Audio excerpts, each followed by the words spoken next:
예수께서 가라사대 딸아 내 믿음이 너를 구원하였으니 평안히 가라. 내 병에서 놓여 건강할지어다. 아멘. 천주교와 개신교에는 어떤 궁극적인 차이가 있을까? 아마 여러분 중에 천주교 배경이 있는 분이 계실 것입니다. 새삼스러운 질문일 수 있지만 천주교와 개신교의 가장 큰 차이가 무엇일까? 흔히 생각나는 차이는 천주교에는 교황이 있고 개신교는 없고, 천주교는 면죄부를 팔았고 개신교는 반대했고, 천주교는 교회 전통을 성경과 대등한 권위로 보는데 개신교는 성경만을 유일한 권위로 본다. 이런 차이를 들 수 있지만 더 궁극적인 차이가 무엇인가 근원을 살펴보면 천주교는 인간과 하나님 사이의 거리가 멀다고 상정을 했는데 비해서 개신교는 그 거리를 줄이려는 노력의 일환이었다라는 것입니다. 얼마나 하나님과 사람 사이가 멀다고 봤냐면 예수님이 우리 중보자로 오시지 않았습니까? 하나님과 우리 사이의 대제사장 중보자로 오셨는데도 불구하고 천주교는 예수님과 우리 사이에 또 다른 중보자가 필요하다고 생각했어요. 그게 성모 마리아예요. 마치 가나의 혼인잔치에서 포도주가 떨어졌을 때 마리아가 예수님에게 포도주가 없다라고 말씀한 것처럼 마리아가 우리 사이에 중보 역할을 해줘야 된다라고 생각을 한 것입니다. 얼마나 하나님과 인간의 사이가 멀다고 봤냐면 눈에 보이지 않는 하나님이기 때문에 눈에 볼 수 있고 귀로 들을 수 있고 손으로 만질 수 있는 것이 필요하다고 생각했어요.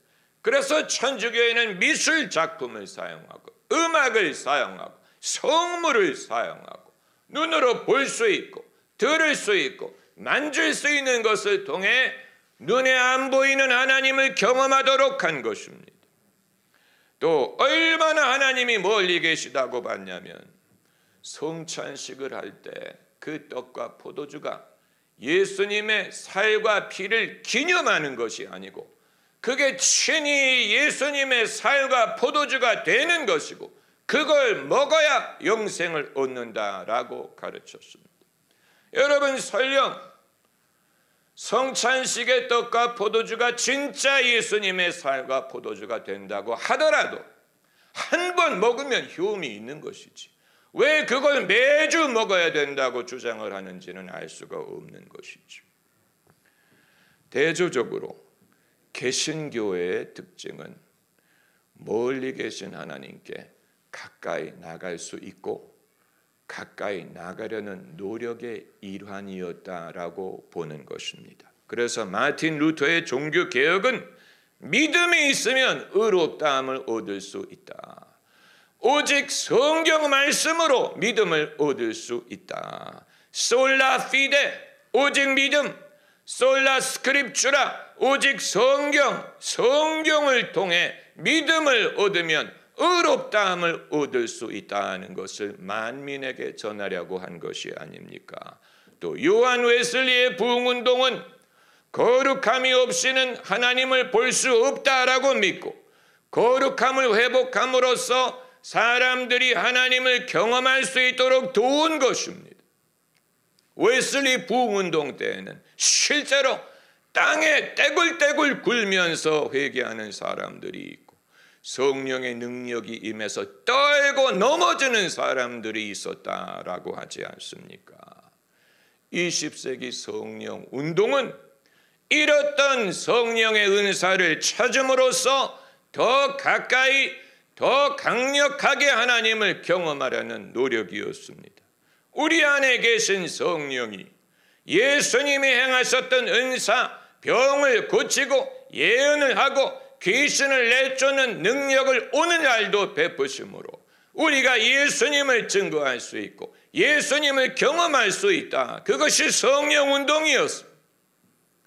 또 기복신앙, 번영신학은 교회가 잃어버렸던 좋으신 하나님에 대한 믿음을 회복함으로써 하나님은 좋으신 하나님이다.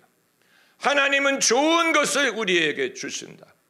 떡을 달라 할 때 돌을 주지 않고 생선을 달라 할 때 뱀을 주지 않는다. 좋으신 하나님, God is a good God. 이 믿음을 회복한 것이 아닙니까? 천주교회가 하나님을 멀리 계시다고 상정하고 그 중간에 여러 가지 매개체를 둔 것은 멀리 계신 하나님을 고착화하는 결과를 빚었을 수도 있는 것입니다. 성경에 등장하는 인물들, 복음서에 등장하는 인물들이 기록된 이유는 그들 모두가 우리에게 사례가 되고 전례가 되고 우리에게 주시는 교훈이 있기 때문인데 그들은 모두가 가까이 계신 하나님을 경험한 사람들입니다.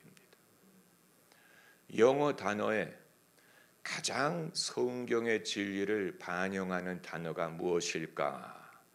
첫 번째로 사람이 생각한 단어가 with, 함께라는 단어가 아닙니까? 함께하리라, 함께하셨다. with, 아주 성경의 진리를 반영하는 단어. 또 다른 단어가 있는데 그것은 near라는 말입니다. 가깝다.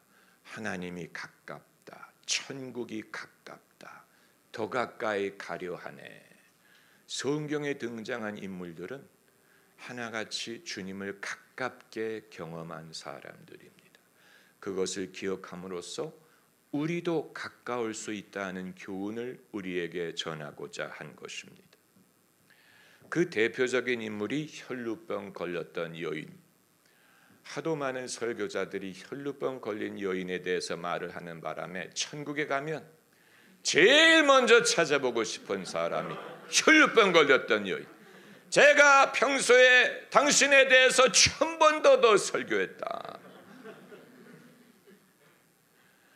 고대 지중해 풍습을 보면 고대 지중해 이 여인과 아주 흡사한 풍습이 있었다는 것을 볼 수 있는데 무솔리니 시대에 남부 이탈리아에 귀향을 가서 살던 칼로 레비라는 사람의 책을 읽어보면 남부 이탈리아에 어떤 습관이 있냐면 여자가 마음에 드는 남자에게 자기의 유출피를 음료에서 섞어서 주면 그 남자가 자기를 좋아하게 된다라는 풍습이 있었다고 합니다. 놀라운 일이 아닐 수 없어요. 그것을 기록한 칼로 레비가 말하기를 나는 모르긴 몰라도 그런 음료수를 여러 번 얻어먹었을 것이다. 이렇게 말을 하는 장면이 나오는데 유출피를 섞어다가 남자에게 주면 그 남자가 자기를 도와준다라는 그런 어떤 믿음.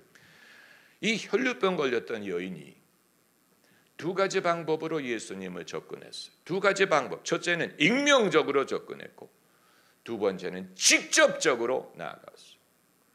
둘 다 상반된 것인데 익명적으로 하려면 직접 할 수가 없고 직접 하려면 익명적으로 하기가 어려운데 이 여인은 익명적으로 나아가되 직접 나아갔어요. 이것을 보고자 하는 것입니다.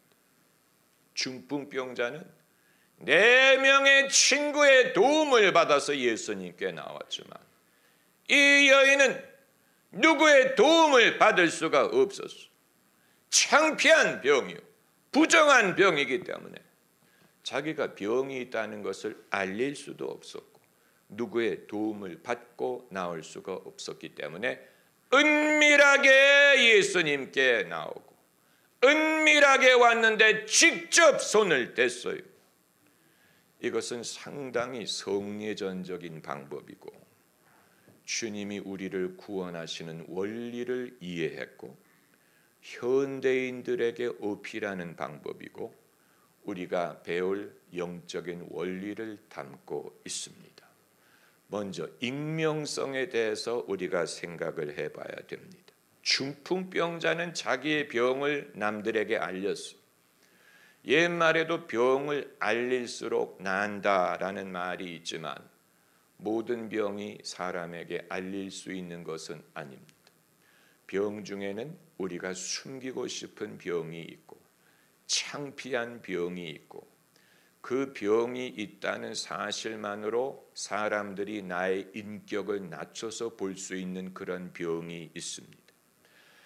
현대인들이 그렇습니다. 현대인들은 자기의 아픔을 숨기려고 합니다. 대한민국 의료 시스템이 어느 선진국과 비교해서 더 저렴하고 더 빠르고 더 효과적이라고 우리가 자랑을 하는 그 그늘 아래 점점 더 많은 사람들이 자신의 병을 알리지 못하고 부끄러운 병, 은밀한 병, 괴로운 내면의 병을 앓고 있습니다. 이 병은 남에게 알린다고 해서 나아지리라는 보장이 없어요.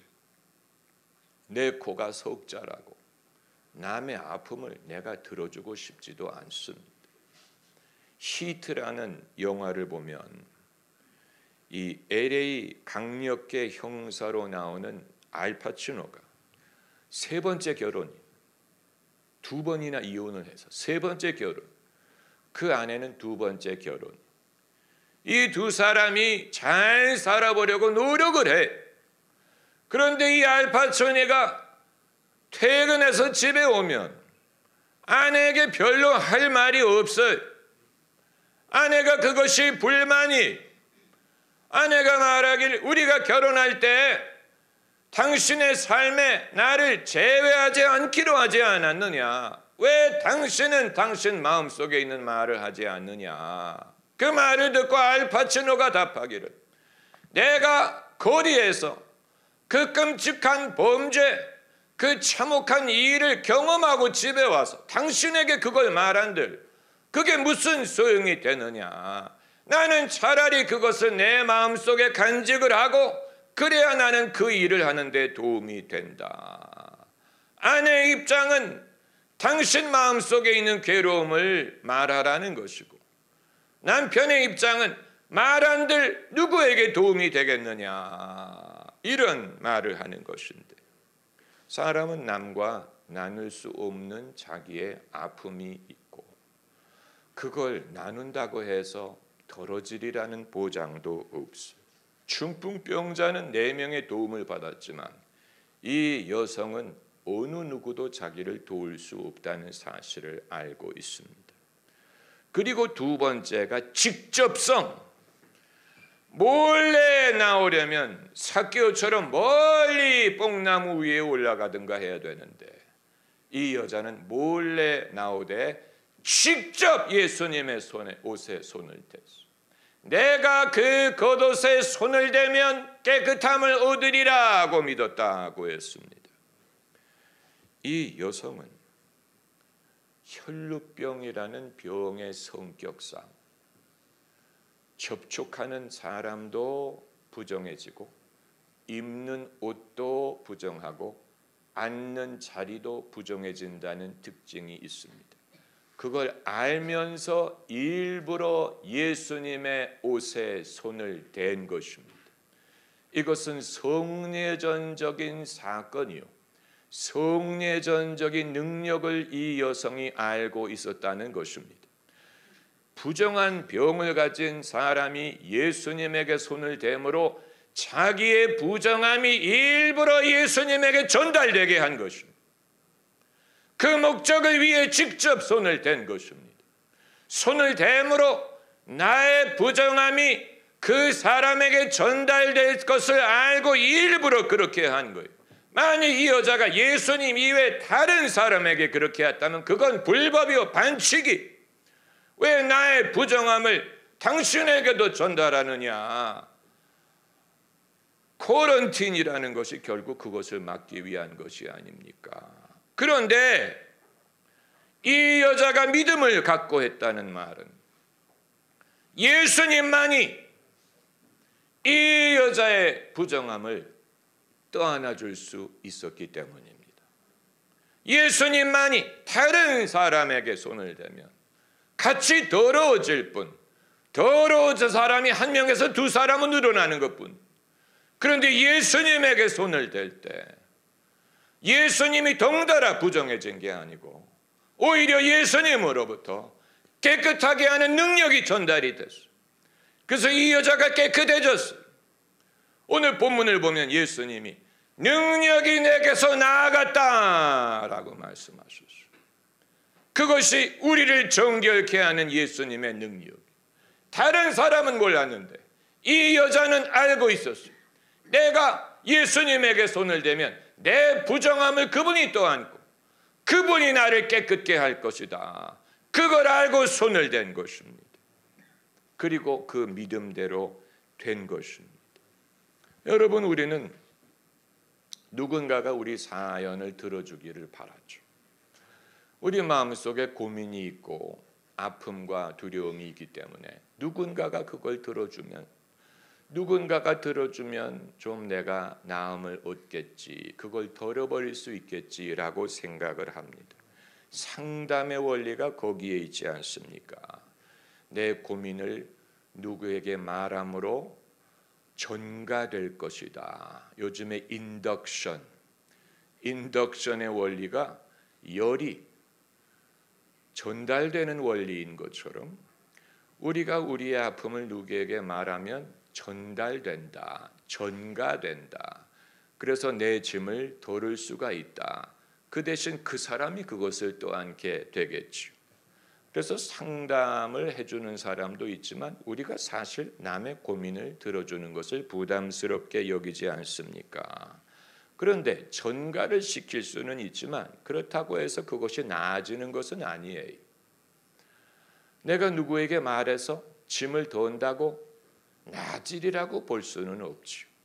그리고 그 사람의 부담이 늘어나는 것이 아닙니까? 그런데 예외적으로 우리의 부정함을 전가시켰을 때 그것을 떠안고 감당하고 가져갈 수 있는 분이 계세요. 그분이 예수님이에요. 그게 바로 세상 죄를 지고 가는 하나님의 어린 양의 원리. 세상 죄를 용서하셨다고 하지 않고 지고 가셨다. 예수님이 지고 가셨어요. 떠안고 가셨어요. 내게로 넘겨줘, 내가 질게. 그리고 십자가에서 그 대가를 지불하신 것입니다. 예수님이 지고 가셨다는 것이 바로 그런 원리. 세상 죄를 지고 가는 하나님의 어린 양. 여기에 놀라운 맞바꿈의 원리가 있습니다. 맞바꿈, exchange, 맞바꾸다. 옛날에 강냉이 엿 파는 아저씨가 오면 집에서 빈병, 신문지 이런 것을 가서 엿과 강냉이와 맞바꾸지 않습니까? 사실 그때 벌써 재활용, 쓰레기 재활용이 이루어졌다는 얘기, 폐지라든가 빈병 같은 맞바꿈. 우리에게 쓸모없는 것을 주면 쓸모있는 것을 받았죠. 예수님과 죄인 사이에 이 맞바꿈이 일어납니다. 이 여성이 성례전적인 행위를 한 거예요. 그걸 이해하고 손을 댄 것입니다. 그렇기 때문에 예수님이 그것을 믿음으로 보신 것입니다. 성례전적인 맞바꿈, 주님이 멀리 계시는 것이 아니고 내가 죄인이라도 손을 댈 수 있어요. 주님이 그것을 막지 않습니다. 오히려 환영하십니다. 내 부정함을 예수님이 또 하나 가져가십니다. 할렐루야. 오늘날 우리가 이 원리를 배우고자 하는 이유가 여기에 있어요. 우리 모두가 아파요. 우리 모두에게 아픔이 있어요.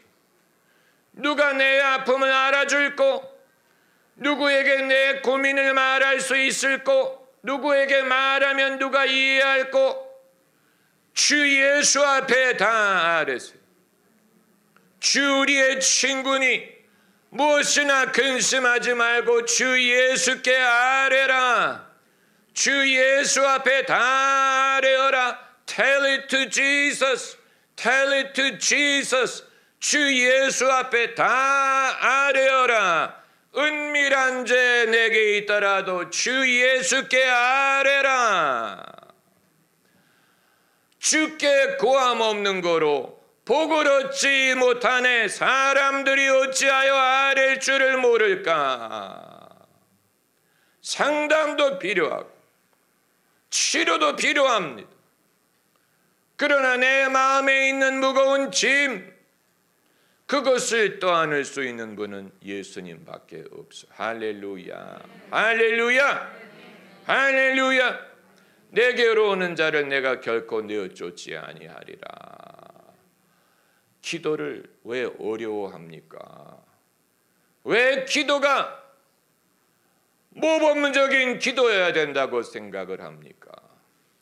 제가 과거에 목회할 때 대표 기도를 시킨 것이 실책이었어요. 그걸 하지 말았었어요. 대표 기도가 모범적인 기도를 당연시하는 문화를 만들었어요. 그건 우리의 기도의 실력을 늘게 하지 않아요. 모범적인 순서를 따라서 찬양하고 그리고 고백하고 나라를 위해 기도하고 교회를 위해 기도하고 예배를 위해 기도하고, 그게 우리의 기도를 어떻게 변화시킨다는 얘기. 차라리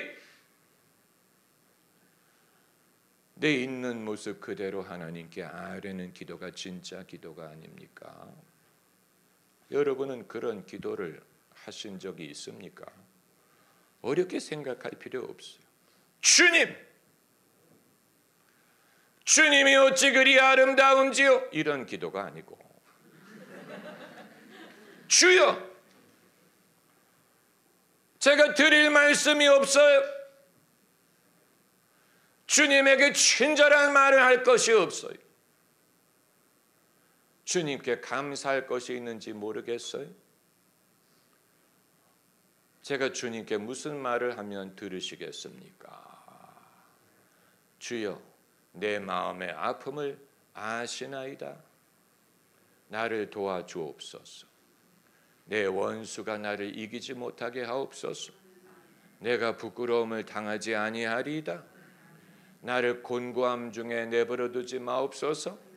내 영혼을 음부에 버려두지 마옵소서. 주님의 선하심을 내가 알게 하옵소서.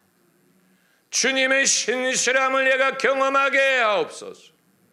내 기도를 들으시옵소서. 나에게 선을 베푸시옵소서. 그게 기도예요.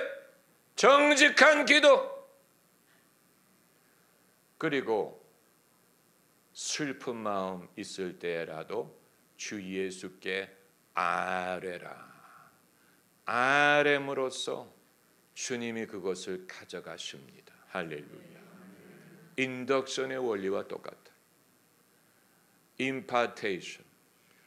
내가 그걸 아뢰므로써 주님이 내가 가져갈게. 내게로 줘. 떠안길 수가 있는 것입니다. 할렐루야. 떠나가기만 하는 게 아니고 그 대신 기쁨을 주시고 평강을 주시고 믿음을 주시고 위로를 주시는 것입니다. 이 여성이 경험한 그대로입니다. 부정함을 예수님이 떠안으셨는데 그렇다고 예수님이 부정해진 게 아니죠. 그 대신 예수님으로부터 능력이 전달이 됐어요. 오늘 본문에 30절에 예수께서 능력이 자기에게서 나아간 줄을 곧 스스로 아시고 그 여자가 손을 댄 순간에 예수님에게서 능력이 나갔다고 했어요. 이것이 놀라운 맞바꿈이 맞바꿈. 우리가 지금도 직접 믿음으로 주님께 손을 댈 때 이 맞바꿈이 일어나는 것입니다. 할렐루야, 할렐루야. 기도하십시오.